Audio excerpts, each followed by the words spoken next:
Hello बच्चों, नमस्कार। ग्लेक्सिया study centre में आपका स्वागत है। आज की वीडियो मिला है क्लास 10th के लिए मैथ्स चैप्टर 10 जिसका नाम है ब्रीथ। तो आज के वीडियो में जानेंगे प्रश्नवाली 10.2 का प्रश्न संख्या 5, 6, 7, 8। 5, 6, 7, 8 प्रश्न को सोल्व करेंगे। आइए सबसे पहले प्रश्न क्रमांक 5 को देखते हैं। पाँचवा प्रश्न बोल रहा है कि सिद्ध कीजिए कि स्पर्श बिंदु से स्पर्श रेखा पर खींचा गया लंब वृत्त के केंद्र से होकर जाती है। ठीक है, तो स्पर्श बिंदु से स्पर्श रेखा पर खींचा गया लंब वृत्त के केंद्र से होकर जाती है। सबसे पहले क्या करेंगे, एक वृत्त बनाएंगे। तो चलिए यहाँ पर सबसे पहले एक वृत्त बनाते हैं, इसके बाद प्रश्न को सॉल्व करेंगे।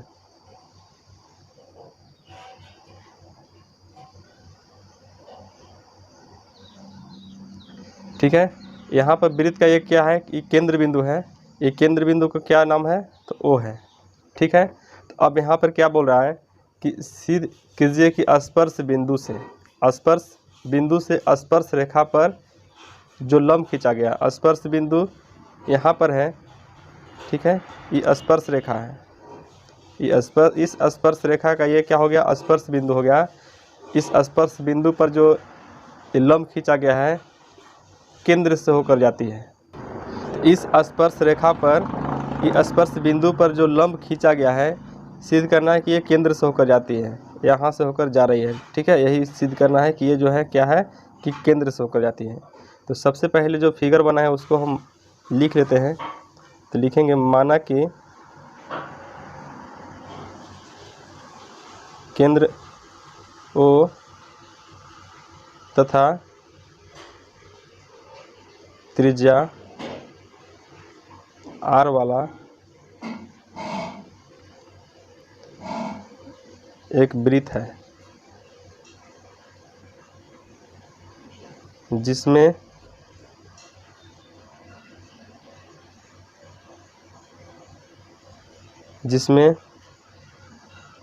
AB स्पर्श रेखा वृत्त को बिंदु P पर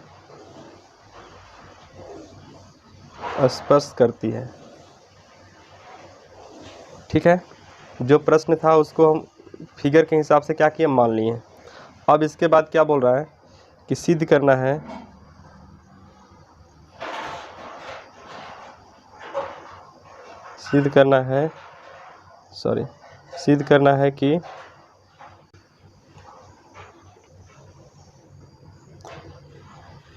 कि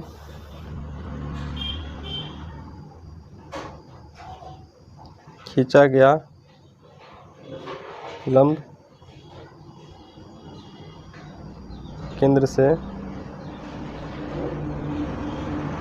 होकर जाती है। राइट, तो चलिए सबसे पहले क्या करेंगे, एक रचना करेंगे। क्या करेंगे बच्चों, एक रचना करेंगे।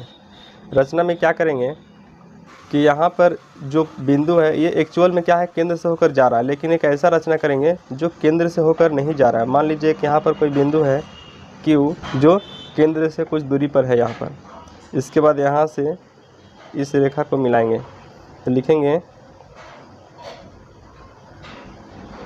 वृत्त में माना बिंदु Q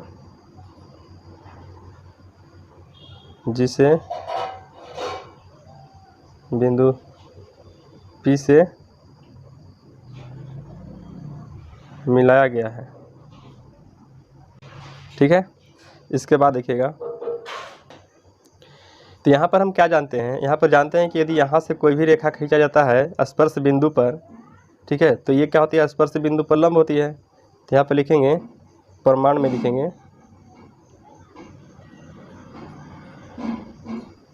हम जानते हैं कि वृत्त से स्पर्श बिंदु पर खींची गई रेखा लंबवत होती है। क्या होती है बच्चों? लंबवत। जैसी लंबवत हो गया तो ओ पी बी को हम 90 डिग्री लिख सकते हैं। Angle O P B equal to 90 degree. ठीक है। लेकिन अगर ये भी देखा जाए जो अन्य बिंदु जो माने हैं ये भी क्या है? वृत्त से ही खींचा गया है यहाँ से, तो ये भी क्या है? इसी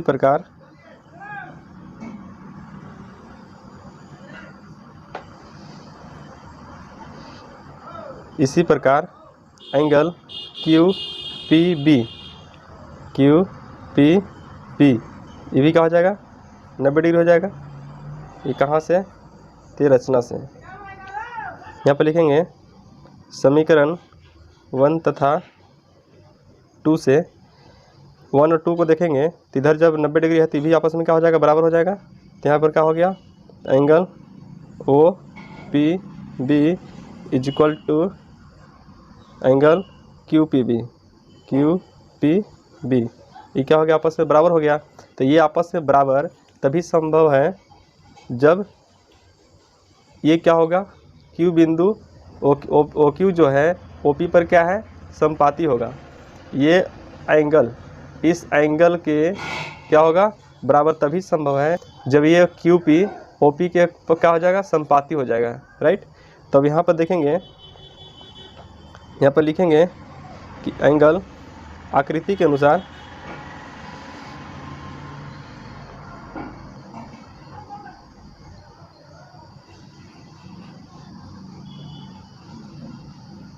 यहाँ लिखेंगे एंगल ओ पी बी।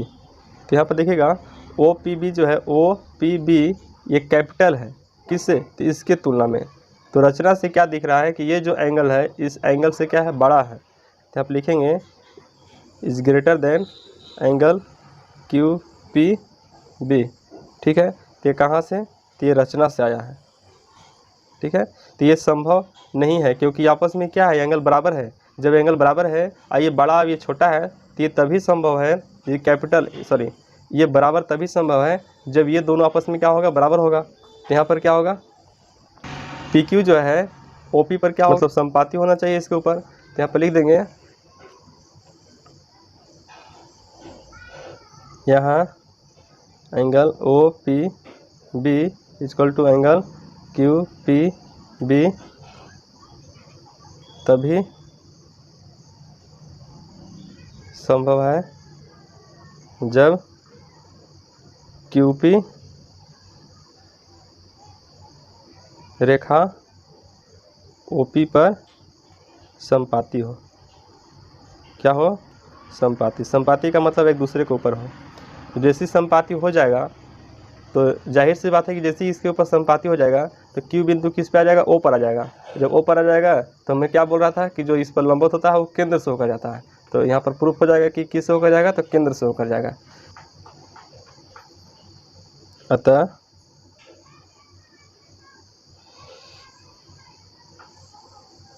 स्पर्श रेखा पर लंबवत रेखा केंद्र से होकर जाती है। ठीक है। इस तरह से आपका ये प्रूफ हो गया। ऐसे एग्जाम में पूछता नहीं है लेकिन फिर भी आपको कॉन्सेप्ट दे दिए। इसके बाद अगला प्रश्न देखते हैं, छठा। चलिए बच्चों छठा प्रश्न देखते हैं। छठा प्रश्न बोलता है कि एक बिंदु ए से जो एक वृत्त के केंद्र से 5 सेंटीमीटर की दूरी पर है, वृत्त पर स्पर्श रेखा की लंबाई 4 सेंटीमीटर है, तो वृत्त की त्रिज्या क्या है? चलिए देखते हैं। सबसे पहले फिगर बनाएंगे एक वृत्त।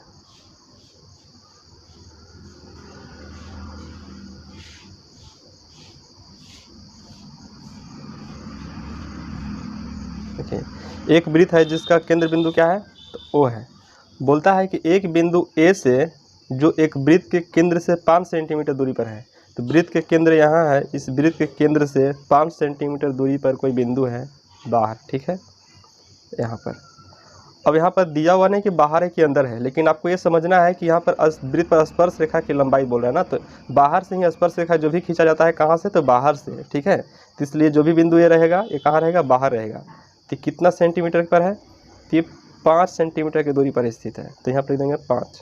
ठीक है, अब बोल रहा है कि ये बिंदु से वृत्त पर स्पर्श रेखा की लंबाई कितना है, 4 सेंटीमीटर। यहाँ से एक स्पर्श रेखा खींचेंगे इस बिंदु पर, इस वृत्त पर। ठीक है, तो यहाँ से स्पर्श रेखा हो गया जिसका दिया है 4 सेंटीमीटर। पूछता है वृत्त की त्रिज्या, तो वृत्त की त्रिज्या यहाँ से इस बिंदु को मिला देंगे तो वृत्त का त्रिज्या हो जाएगा। अब पता है कि वृत्त का त्रिज्या जो होती है स्पर्श रेखा पर क्या होती है, तो लंब होती है। ठीक है, तो यहाँ से एक त्रिभुज का नाम दे दीजिए या कोई बिंदु P दे दीजिए। ठीक है, यहाँ पर लिखेंगे, दिया है, क्या दिया है, तो ओ ए इक्वल टू कितना, 5 सेंटीमीटर। इसके बाद ए पी कितना दिया है, तो 4 सेंटीमीटर। ठीक है, जो कि स्पर्श रेखा की लंबाई है। अब निकालना क्या है, त्रिज्या निकालना है ओ पी इक्वल टू वाट। अब चलेंगे समकोण त्रिभुज ओ पी ए में। ठीक है, तो पाइथागोरस थ्योरम लगाएंगे, पाइथागोरस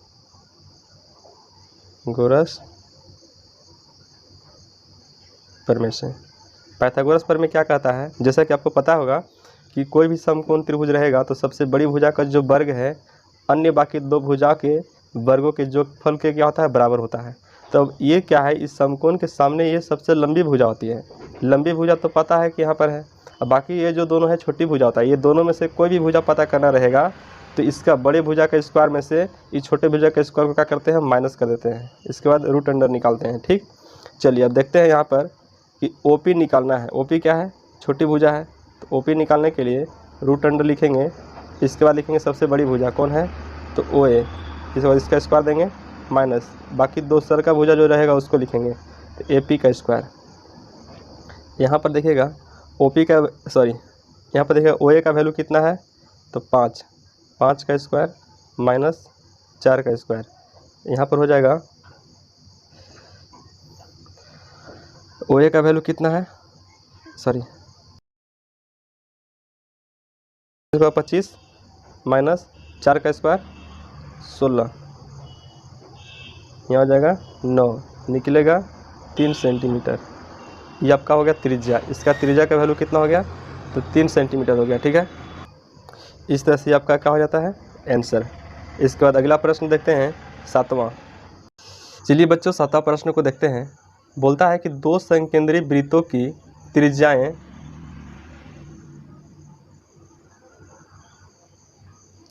चलिए बच्चों 7वां प्रश्न को देखते हैं। दो संकेंद्रीय वृत्तों की त्रिज्याएं एक 5 सेंटीमीटर है और एक 3 सेंटीमीटर है। तो बड़े वृत्त की उस जीवा की लंबाई ज्ञात करें जो छोटे वृत्त को स्पर्श करती हो। राइट, चलिए सबसे पहली बात बोल रहा है कि दो वृत्त है जो संकेंद्रीय वृत्त है। ठीक है, संकेंद्रीय का मतलब कि दो ऐसे वृत्त जिसका केंद्र समान हो, केंद्र क्या हो, एक ही हो। ठीक है, चलिए सबसे पहले एक फिगर बनाते हैं। तो यहाँ पर एक मान लीजिए एक केंद्र है, यहाँ पर एक 3 सेंटीमीटर और एक 5 सेंटीमीटर यहाँ पर मान लेते हैं। तो यहाँ से त्रिज्या से एक वृत्त खींचेंगे इस केंद्र के परितः। परितः का मीनिंग होता है चारों तरफ। तो चलिए खींच देते हैं एक वृत्त। ठीक है, एक यहाँ से है जो कि एक ही केंद्र के परितः दो वृत्त खींचा गया है।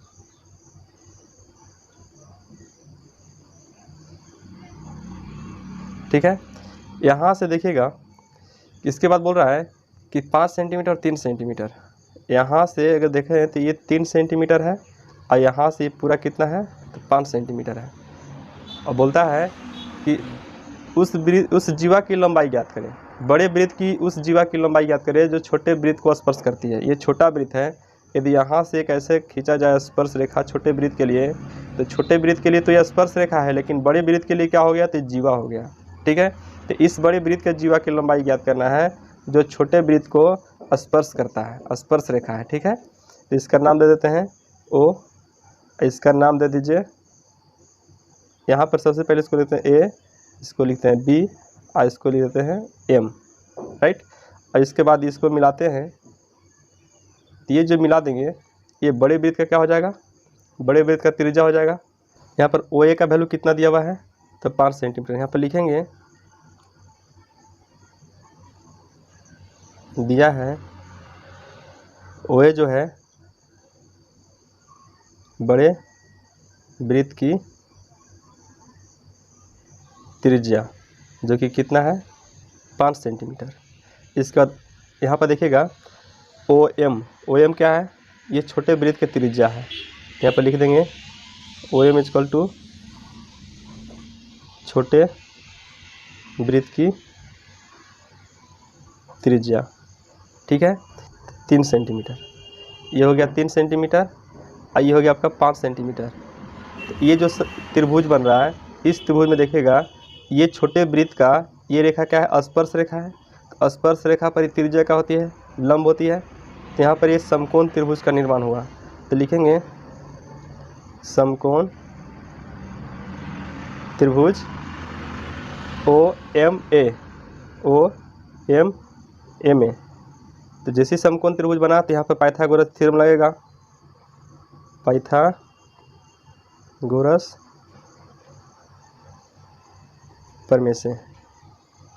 प्रमेय से क्या मिलता है कि सबसे बड़ी भुजा का जो वर्ग है OA का स्क्वायर तो मिलेगा OA का स्क्वायर, अन्य दो भुजा OM का स्क्वायर प्लस AM का स्क्वायर, OM का स्क्वायर प्लस AM का स्क्वायर, ठीक है। इसके बाद यहाँ देखिएगा OA का वैल्यू दिया हुआ है, OM का वैल्यू दिया हुआ है, निकालना क्या है तो AM का वैल्यू। तो यहाँ से AM को छोड़ देंगे और OM को कहाँ ले जाएगा, उधर ले जाएंगे, ठीक है। तो ये प्लस में है तो उधर जाकर क्या हो जाएगा, माइनस में। तो यहाँ से लिखेंगे OA का स्क्वायर माइनस OM का स्क्वायर और बराबर में AM का स्क्वायर, ठीक है। इसके बाद यहाँ देखिएगा यहाँ से OA का वैल्यू कितना है, OA का वैल्यू 5 है, तो यहाँ लिख देंगे 5 का स्क्वायर माइनस OM का वैल्यू कितना है तो 3 का स्क्वायर इक्वल टू AM का स्क्वायर, ठीक है। इसके बाद देखिएगा यहाँ से 5 का स्क्वायर कितना हो जाएगा 25 माइनस 9। यहाँ से यदि हम AM का वैल्यू निकालेंगे तो स्क्वायर हट गया तो इधर क्या चढ़ जाएगा रूट अंडर। तो यहाँ पर हो जाएगा 25 में से 9 घटेगा तो रूट अंडर क्या हो जाएगा 16। तो 16 का जो वैल्यू निकलेगा रूट अंडर से बाहर किसका वैल्यू हो जाएगा तो AM का वैल्यू। इसके बाद देखिएगा यहाँ तो AM का जो वैल्यू आया कितना आ गया तो 16 का जो स्क्वायर रूट से बाहर निकलेगा तो क्या हो जाएगा 4 सेंटीमीटर। तो AM का जो वैल्यू आया यहाँ पर ये कितना आ गया 4 सेंटीमीटर। तो अब आपको पता होगा केंद्र से जीवा पर डाला गया लंब, ये क्या है लंब है, डाला गया लंब जीवा को क्या करता है समद्विभाजित करता है, मतलब जीवा को 2 बराबर भाग में बांटता है। तो इसका मीनिंग हुआ कि ये जितना होगा उतना ही ये होगा। फिर से सुनिएगा क्या था थ्योरम कि केंद्र से जीवा पर डाला गया लंब जीवा को 2 बराबर भाग में बांटता है। तो ये 4 हो गया तो ये भी कितना हो जाएगा 4 हो जाएगा। तो इसका मतलब है कि AB का जो वैल्यू है जीवा निकालने के लिए बोल रहा है तो जो 4 आया 4 को डबल कर देंगे तो ये 8 हो जाएगा पूरा AB का लंबाई। तो यहाँ पर लिख देंगे तो AB बराबर 2 इंटू AM। तो 2 इंटू कितना हो जाएगा AM का वैल्यू कितना है तो 4 है तो हो जाएगा कितना 8 सेंटीमीटर, ठीक है। तो आपका AB की लंबाई हो गया सबसे बड़े वृत्त का जीवा, ठीक है। तो क्या हो जाएगा ये हो जाएगा आपका आंसर, ठीक है। इसके बाद देखते हैं अगला प्रश्न 8वां। इसके बाद देखेंगे बच्चों 8वां प्रश्न। 8वां प्रश्न क्या बोलता है कि एक वृत्त के परिगत एक चतुर्भुज ABCD खींचा गया है जिसमें आकृति दिया हुआ है 10.12 में दिखाया गया है। तो सिद्ध कीजिए कि AB प्लस CD, AB यहाँ से AB plus CD is equal to क्या हो जाएगा AD plus BC, AD plus BC, right. तो चलिए सबसे पहले यहाँ पर फिगर को समझेंगे कि यहाँ पर क्या है कि ये क्या है एक स्पर्श रेखा है, ठीक है। ये स्पर्श रेखा है, ये भी स्पर्श रेखा, ये भी स्पर्श रेखा, ये चारों तरफ से क्या है स्पर्श रेखा है क्योंकि वृत्त को एक बिंदु पर स्पर्श कर रही है। तो यहाँ से ये क्या है बाह्य बिंदु है। अब आप एक थ्योरम पढ़े होंगे पता होगा कि बाह्य बिंदु से वृत्त पर जो स्पर्श रेखा होती है वो क्या होती है आपस में बराबर लंबाई की होती है। तो ये इसके लंबाई के बराबर हो गया, यहाँ से स्पर्श रेखा हो गया एक ये और एक ये, तो भी क्या हो गया आपस में बराबर लंबाई की हो गया, ठीक है। ये भी इसके बराबर और यहाँ से क्या हो जाएगा ये जो रेखा है इसके बराबर हो जाएगा और इस रेखा के बराबर हो जाएगा। चलिए अब इस फिगर के हिसाब से लिखते हैं स्टेटमेंट, ठीक है। तो लिखेंगे दिया है ABCD चतुर्भुज वृत्त के परिगत खींचा गया है। जिसमें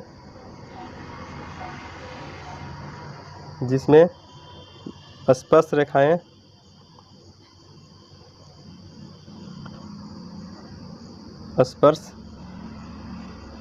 रेखाएं A B B C C D और D A, A B B C C D तथा डी ए वृत्त को क्रमशः बिंदु ए बी जो है P पर, बी सी Q, इसी तरह से R और S, क्रमशः बिंदु P, Q, R तथा S पर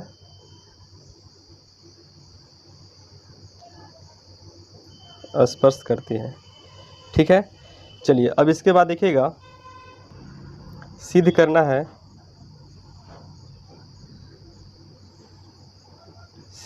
है कि A B plus C D equal to A D plus B C. ठीक है, इसके बाद लिखेंगे प्रमाण।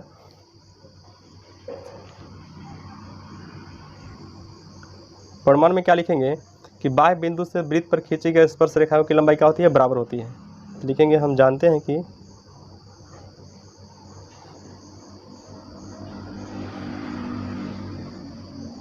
वृत्त के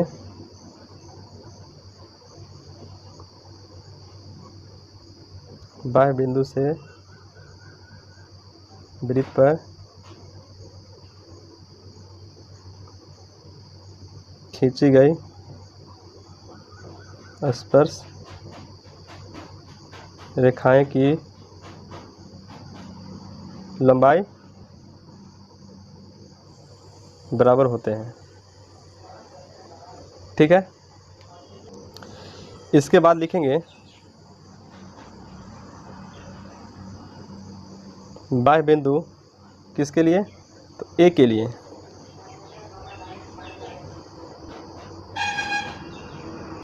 बाह्य बिंदु ए के लिए देखेंगे, सबसे पहले देखेंगे कि A B plus C D सिद्ध करना है ना, तो ए बी क्या है, सबसे पहले ए बी को लेकर चलेंगे। ए बी के लिए, एक ए बी के लिए लेकर चलने के लिए सबसे बाह्य बिंदु कौन लेंगे, ए लेंगे। तो बाह्य बिंदु ए के लिए चलेंगे तो यहाँ से दो स्पर्श रेखाएं हैं, ए पी और ए एस, जो कि दोनों आपस में क्या है, बराबर लंबाई की है। तो यहाँ पर लिख सकते हैं बच्चों कि A P is equal to A S, यहाँ पर लिख सकते हैं A P is equal to A S. ये हो गया इक्वेशन फर्स्ट। इसी की तरह आगे चलेंगे सभी बिंदु के लिए वन बाय वन। क्या लिखेंगे, बाह्य बिंदु बी के लिए। ठीक है, अब बी के लिए जब चलेंगे तो यहाँ से देखिएगा, तो ए तो लिख दिए। अब इसके बाद यहाँ से लिखेंगे कि B P is equal to B Q, तो लिखेंगे B Q is equal to B P is equal to B Q, B P equal to B Q. अब पूछे कि इसको हम इधर क्यों नहीं लिख सकते हैं, तो ऐसा लिख सकते हैं, लेकिन जो सिद्ध करना है उसके हिसाब से मुझे चलना भी पड़ेगा। ठीक है, तो यहाँ पे ए बी लाना है, तो यहाँ से ए बी की रेखा की लंबाई तभी आएगा जो ए पी और बी पी आपस में जुटेगा। ठीक है, इसलिए पहले हम बी पी को लिख दिए। समझा गया। चलिए, इसके बाद इसको मान लेंगे इक्वेशन फर्स्ट, इसके बाद इसको मान लेंगे इक्वेशन सेकेंड। इसके बाद देखेंगे बाह्य बिंदु, अब किससे चलेंगे, तो यहाँ देखिए क्या है, सी डी है। जब सी डी है तो सी डी वाला पॉइंट पे चलेंगे। तो सी डी वाला पॉइंट कौन है, सी डी यहाँ से यहाँ तक रेखा है। जब सी डी रेखा यहाँ से यहाँ तक है तो सबसे पहले इसको लेंगे सी आर, तो C R is equal to कितना हो जाएगा, सी क्यू, तो C R is equal to C Q. अब अगला पॉइंट लिखेंगे सी के लिए। ठीक है, बाह्य बिंदु सी के लिए C R equal to C Q, ये हो गया समीकरण 3। ठीक है, इसके बाद आगे चलेंगे। यहाँ पर क्या है कि सी डी चाहिए था, तो सी डी में तो C R equal to C Q लिख दिए। अब यहाँ से लिखेंगे D R equal to D S. अब चलेंगे बिंदु डी के लिए, यहाँ पर लिखेंगे बाह्य बिंदु डी के लिए। डी के लिए चलेंगे तो डी के लिए क्या है यहाँ पर देखिएगा, डी के लिए है D R equal to D S. ठीक है, यहाँ पर लिख देंगे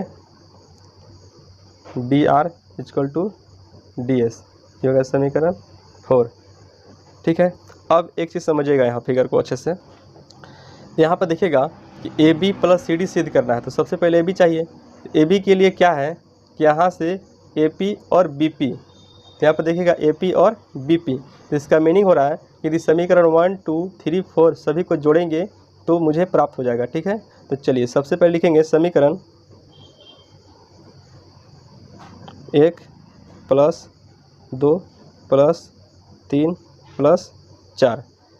तो कैसे जुड़ता है, तो इधर का जो पक्ष होगा एक साइड एक तरफ जुटेगा, इधर वाला जो पक्ष होगा एक तरफ जुटेगा। ठीक है, तो यहाँ से लिखेंगे A P plus B P plus B P plus C R plus D R equal to, अब इधर चलेंगे तो A S plus B Q plus C Q plus D S. ठीक है, अब इसके बाद देखिएगा यहाँ से ए पी और बी पी मिलेगा, फिगर को देखिएगा समझिएगा अच्छे से। तो यहाँ से ए पी और बी पी जब मिलेगा तो क्या बन जाएगा, ए बी बन जाएगा। यहाँ से बन गया ए बी, ये दोनों मिल करके ये दोनों मिल गया तो क्या बन गया ए बी प्लस, इसके बाद सी आर और डी आर, यहाँ से देखिएगा सी आर और ये डी आर मिलेगा तो क्या बन गया सी डी। यहाँ से ये दोनों जब मिल गया तो क्या बन गया सी डी। अब इसके बाद देखिएगा क्या लाना था, यहाँ पर सिद्ध करना था A B plus C D, इसके बाद इधर लाना था ए डी। ठीक है, तो ए डी के लिए यहाँ से देखिएगा ध्यान से, ए डी के लिए यहाँ से डी एस और ए एस को जोड़ना होगा। तो देखिए ए एस यहाँ पर है और डी एस यहाँ पर है, तो ए एस और डी एस को आप एक जगह लिख दीजिए, A S plus D S, बाकी बच गया B Q plus C Q, एक जगह लिख दीजिए। अब आगे जब चलेंगे तो ए एस और डी एस जुटेगा तो मिल जाएगा ए डी। देखिएगा ए एस और डी एस जुड़ कर क्या मिल जाएगा तो ए डी प्लस यहाँ से बी क्यू और सी क्यू, यहाँ से बी क्यू और सी क्यू जुड़ कर क्या मिल जाएगा तो बी सी। ठीक है, इस तरह से आपका A B plus C D equal to A D plus B C, ये क्या हो गया तब का प्रूफ हो गया। ठीक है, यही जो प्रश्न जो बोल रहा था वो सिद्ध हो गया। राइट, आज का प्रश्न जो भी सॉल्व हुआ उसका आप एक बार स्क्रीनशॉट ले लीजिए। इस तरह के अगर वीडियो चाहते हैं तो आप इस चैनल को लाइक सब्सक्राइब शेयर कर दीजिएगा। मिलते हैं अगले वीडियो में। Thank you.